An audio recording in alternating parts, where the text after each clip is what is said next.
Good morning बच्चों। आज मैं डॉक्टर उर्मिला आपको कक्षा 8वीं का पाठ 10 कामचोर पढ़ाऊंगी, जिसकी लेखिका है इस्मत चुगताई। जो इस्मत चुगताई है वो उर्दू साहित्य की महान लेखिका है। इसने कामचोर पाठ के माध्यम से ऐसे परिवार की समस्याओं का वर्णन किया है जिसमें नौकरों से घर का कार्य करवाया जाता है, जिससे बच्चे कामचोर बन जाते हैं और वो किसी काम को ढंग से नहीं करते, यहाँ तक कि वे स्वयं पानी लेकर भी नहीं पीना चाहते। इस कहानी में इसी प्रकार के बच्चों का वर्णन किया गया है और जो इस कहानी के मुख्य पात्र हैं अब्बा और अम्मा, वे नौकरों को घर से निकाल देते हैं और बच्चों को काम के प्रति चेताते हैं और बच्चों ने भी सोच लिया कि वे काम अवश्य करेंगे। तो चलिए इस कहानी को पढ़ते हैं और देखते हैं क्या बच्चों ने काम किया और किया तो वो किस ढंग से किया। कहानी के आरंभ में लेखिका बताती है कि अब्बा और अम्मा ने बहुत देर तक तर्क वितर्क करने के बाद ये निर्णय लिया कि वास्तव में नौकरों को घर से निकाल दिया जाए, क्योंकि ये मोटे मोटे बच्चे किसी काम के नहीं हैं। उन्हें घर के काम करने चाहिए और वे स्वयं पानी लेकर भी नहीं पी सकते। उन्हें अपने काम स्वयं करने की आदत होनी चाहिए। हर काम के लिए नौकरों पर निर्भर नहीं रहना चाहिए। बच्चे इतने बड़े हो गए हैं और फिर भी वो सारा दिन शरारतें करने के अलावा कुछ नहीं करते। माता पिता की बात सुनकर बच्चों को भी यह ध्यान आया कि वास्तव में हम स्वयं पानी लेकर तो पी सकते ही हैं। बच्चों ने तुरंत हिल हिल कर पानी पीना शुरू कर दिया। अब स्वाभाविक सी बात है कि जब हिलेंगे तो धक्के लगेंगे और हम किसी से दबते तो थे नहीं, इसलिए किसी ने धक्का मारा तो वो सहन नहीं कर सके आपस में बच्चे, और पानी के मटकों के पास घमासान युद्ध हो गया। सुराहियां इधर उधर लुढ़क गई, मटके इधर उधर गिर गए, कपड़े भीग गए वो अलग। यह देखकर अम्मा ने कहा, ये भला काम करेंगे? इस पर अब्बा जान ने शाही फरमान जारी कर दिया। शाही फरमान मतलब राजसी फरमान। जैसे राजा एक फरमान जारी करता है, एक निर्णय जारी करता है, एक फैसला करता है कि जनता को ये करना है, तो इसी तरह इनका जो अब्बा था उन्होंने भी एक शाही फरमान जारी कर दिया कि काम करेंगे क्यों नहीं। अगर काम नहीं करेंगे तो उन्हें रात का खाना नहीं दिया जाएगा।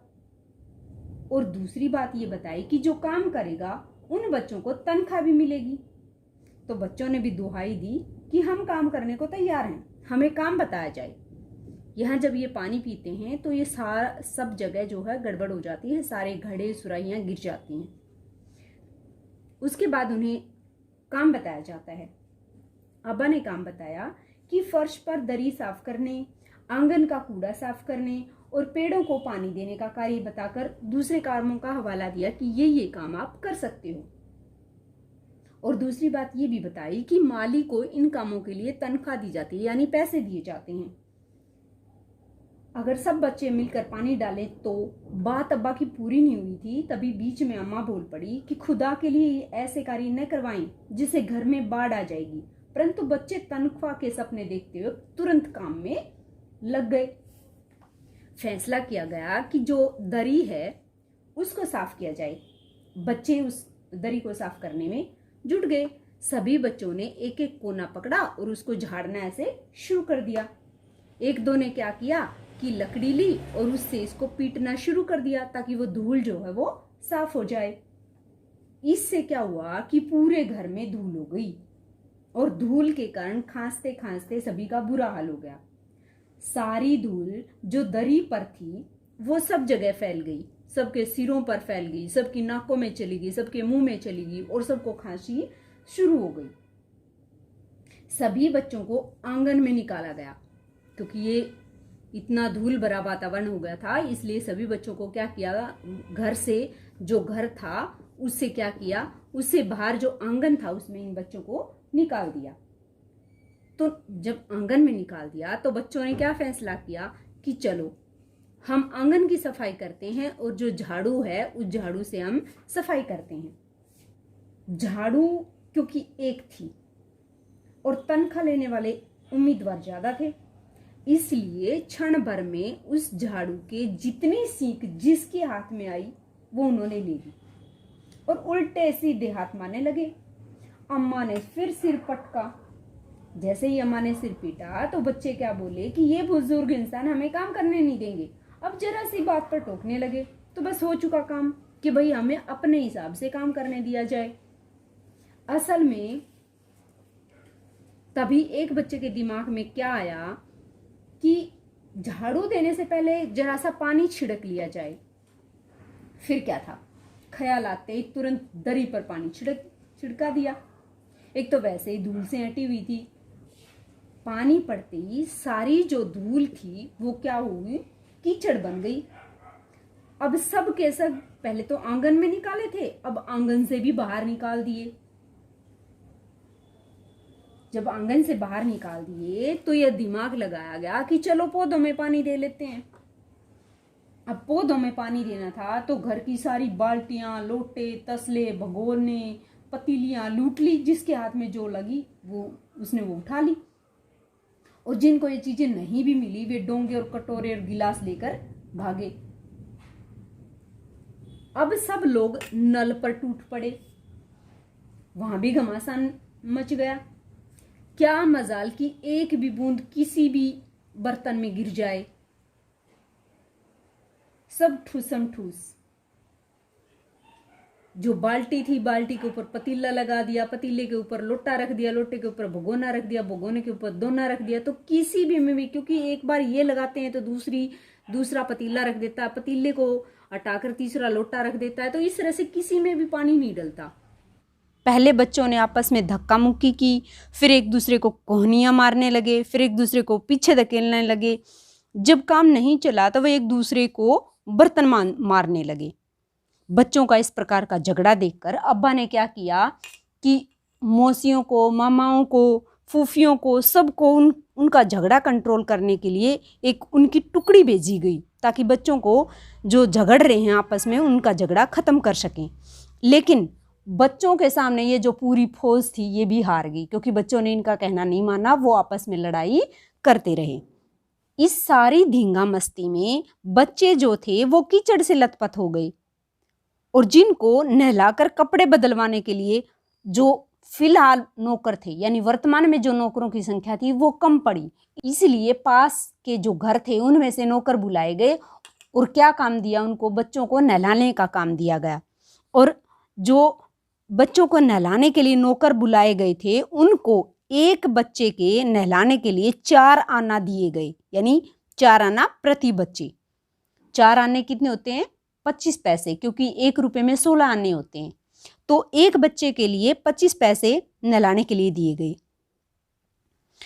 फिर बच्चे सोचते हैं कि सचमुच सफाई का काम हमसे नहीं होगा और ना ही हमसे पेड़ों की देखभाल होगी, लेकिन हम कम से कम क्या कर सकते हैं, मुर्गियां तो बंद कर सकते हैं। बस शाम होते ही बांस की छड़ी हाथ में ली और मुर्गियों को लगे हाँकने, चल दड़बे चल दड़बे। दड़बे मतलब पिंजरा, इसको क्या बोलते हैं, पिंजरा यानी दड़बा। यानी इन मुर्गियों को इस पिंजरे के अंदर बंद करना था। पर बच्चों को लगा कि मुर्गियों को किसी ने हमारे विरुद्ध भड़का रखा था, उठपटांग इधर उधर कूदने लगी।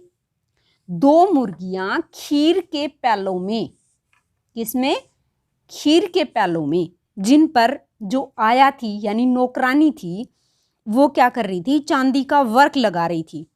दौड़ती फड़फड़ाती यहां से निकली। किन के ऊपर से, खीर के प्यालों के ऊपर से।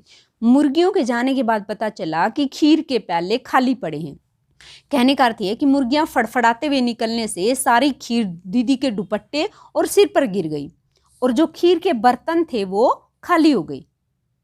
एक बड़ा सा मुर्गा आया और अम्मा जी के जो पानदान था, क्या था, पानदान, उसमें छपाक से कूदा और छपाक से कूदकर वहां जो उसके पैर जो थे वो पान के कत्थे और चूने से सन गए, और जो नानी अम्मा थी उसकी सफेद दूध जैसी चादर पर छापा मारता हुआ आगे बढ़ गया। उसके बाद क्या हुआ कि एक जो मुर्गी थी वो पतीली में, एक पतीली रखी हुई थी, उसमें क्या किया, छपाक से यहाँ पे गिरी, और फिर जो गंदे पानी की नाली थी धड़ाम से उसमें जा गिरी। मोरी बोलते हैं इसको। मोरी किसको बोलते हैं? गंदे पानी की जो नाली होती है उसको। मोरी में गिरी और फिसलती हुई जो कीचड़ थी वो वहां जो मौसी थी उसकी मुंह धो रही थी उसके ऊपर सारी कीचड़ गिरी।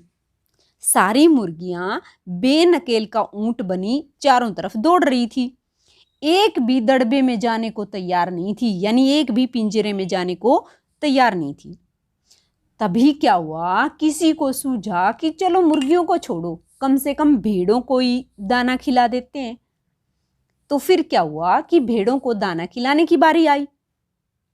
दिन भर की भूखी जो भेड़ें थी वो दाने का सूप देखकर ऐसी झपटी कि भाग कर जाना कठिन हो गया और जैसे तैसे तख्तों पर चढ़ी। पर भेड़ चाल मशहूर है, एक भेड़ जहां से जाएगी दूसरी वहीं से जाएगी, तीसरी वहीं से जाएगी, यानी सब वहीं से जाएंगी।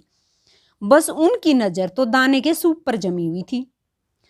पलंगों को फलांगती हुई, यानी उनके ऊपर से कूद मारती हुई, भागती हुई, लुढ़कती हुई चढ़ गई।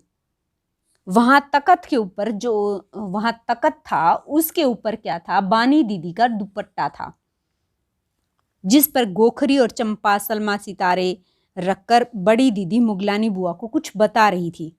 भेड़े बहुत सब चीजों को रौंदती हुई चली गई और साथ में पीछे पीछे अपनी मेंगनों का छिड़काव करती हुई चली गई। मेंगन मतलब वो पोटी करती हुई जा रही थी और इनकी पोटी बिल्कुल ऐसे दाने दाने दाने दाने से होती है। जब तूफान गुजर चुका था तो ऐसा लगा जैसे जर्मनी की सेना टैंकों और बमबारी सहित इधर से छापा मारकर गुजर गई है, क्योंकि जो टैंक होते हैं वो भी ऐसे ही बम छोड़ते हैं और जो भेड़ थी उन्होंने भी ऐसे ही मेंगन जो है वो कर रखे थे।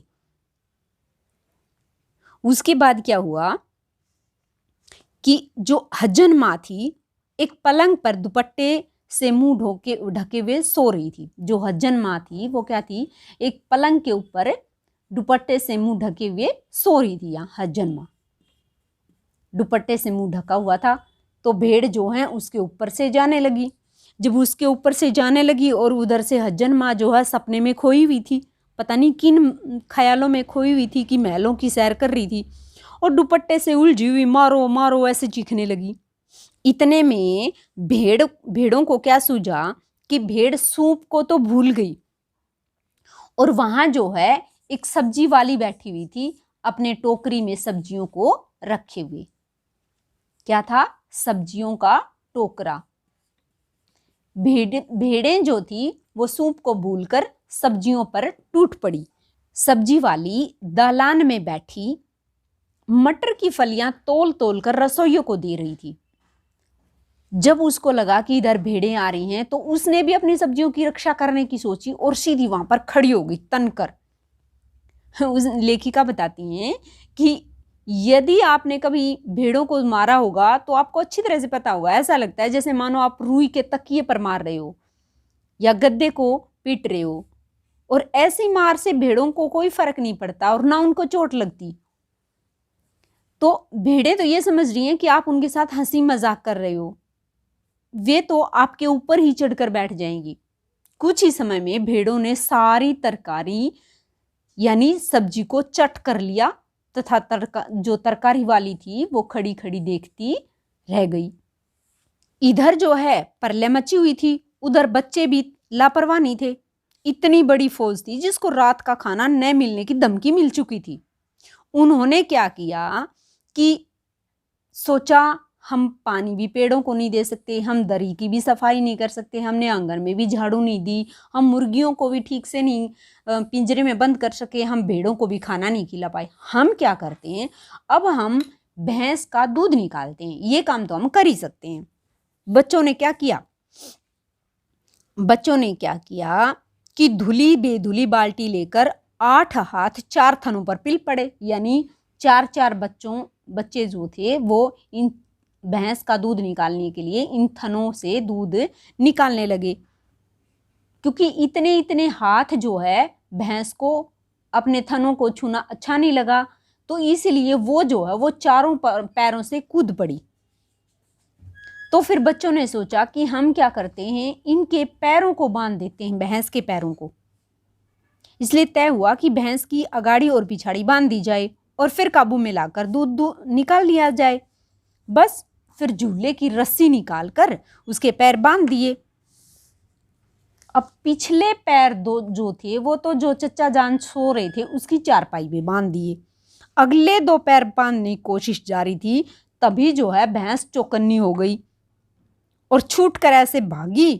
पहले तो चाचा जी को समझ ही नहीं आया कि हो क्या रहा है, क्योंकि भैंस के पैर जो है वो चारपाई से बंधे हुए थे। तो भैंस कूदी, भागी, तो साथ में घिसटती हुई है चारपाई भी साथ चली गई। और चारपाई पर कौन सोया हुआ था? चाचा सोए हुए थे। पहले तो चाचा जी को लगा कि शायद कोई सपना देख रहे हैं। फिर जब चारपाई पानी के ड्रम से टकराई और पानी छिलक कर गिरा तो वो समझे कि आंधी तूफान में फंसे हैं, साथ में भूचाल भी आया हुआ है। लेकिन जल्दी उनको इस बात का पता चल गया। जो पलंग था उनकी दोनों साइड की जो बाजुएं थी उनको पकड़कर जो बच्चे थे उनको भला बुरा सुनाने लगे कि तुमने ऐसा क्यों किया।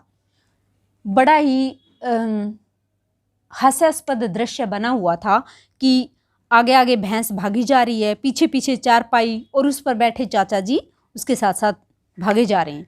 तभी एक बच्चे को ख्याल आया कि अरे हम तो भैंस का कटड़ा तो छोड़ना भूल ही गए। तो फिर क्या था, भैंस का कटड़ा जो है वो छोड़ दिया और तीर निशाने पर बैठा। अब कटड़े की ममता में व्याकुल होकर भैंस ने अपने खुरों पर ब्रेक लगा दिया, यानी वो रुक गई वहीं की वहीं। और बछड़ा भी तत्काल जाकर उसका दूध पीने लगा। इधर से बच्चे भी जो थे, क्योंकि बाल्टी तो पहले ही गोबर में धंस चुकी थी जब शुरू में ये दूध निकाल रहे थे, तभी तो बाल्टी तो थी नहीं उनके पास। उन्होंने क्या किया कि गिलास और कटोरे लेकर लपक पड़े। लेकिन बछड़ा बागी हो चुका था, वो नहीं चाहता था कि इसकी माँ का दूध जो है कोई किसी और के हिस्से आए। कुछ दूध जमीन पर और कुछ कपड़ों पर गिरा। 2-4 धार गिलास और कटोरे में पड़ी, बाकी सारा कट्टा पी गया। और ये सब काम जो था ना वो 1 मिनट के 3/4 हिस्से में हो गया, यानी लगभग 45 सेकंड में हो गया, यानी 1 मिनट भी नहीं लगी पूरी। घर में तूफान खड़ा हुआ। ऐसा लग रहा था जैसे सारे घर में मुर्गियां, भेड़, टूटे हुए तसले, बाल्टियां, लोटे, कटोरे और बच्चे थे। सभी बच्चों को बाहर कर दिया, मुर्गियों को बाग में छोड़ दिया गया और जो मातम मनाती हुई तरकारी वाली थी उसके आंसू पोंछे गए। अम्मा ने आगरा जाने के लिए सामान पैक कर लिया। या तो बच्चा राज कायम कर लो या मुझे ही रख लो, नहीं तो मैं चली अपने मायके। और इस तरह से अम्मा ने चुनौती दे दी। अब्बा ने क्या किया, अब्बा ने सभी बच्चों को एक कतार में खड़ा कर दिया, यानी एक लाइन में खड़ा कर दिया और पूरी बटालियन का कोर्ट मार्शल कर दिया, यानी पूरी जो पलटन थी बच्चों की उनका क्या कर दिया, कोर्ट मार्शल कर दिया। और क्या कह दिया कि अगर किसी भी बच्चे ने घर की किसी भी चीज़ को हाथ लगाया तो बस रात का खाना बंद। इस बात को सुनकर बच्चों ने मन में बोला कि इनको तो किसी भी तरह से शांति नहीं है। हम काम करें तो भी नहीं, हम काम ना करें तो भी शांति नहीं। इसलिए बच्चों ने भी निर्णय ले लिया कि अब चाहे कुछ भी हो जाए हम हिलकर पानी भी नहीं पिएंगे। यानी कहानी जहाँ से शुरू हुई थी कि बच्चे जो है वो पानी भी नहीं पी रहे हिलकर, वहीं पर ख़त्म हो गई कि अब बच्चों ने निर्णय लिया कि वो हिलकर पानी भी नहीं पिएंगे। हालांकि ये बात गलत थी उनकी। बच्चों को नौकरों के सहारे नहीं रहना चाहिए, बल्कि अपने काम स्वयं करके आत्मनिर्भर बनना चाहिए। धन्यवाद।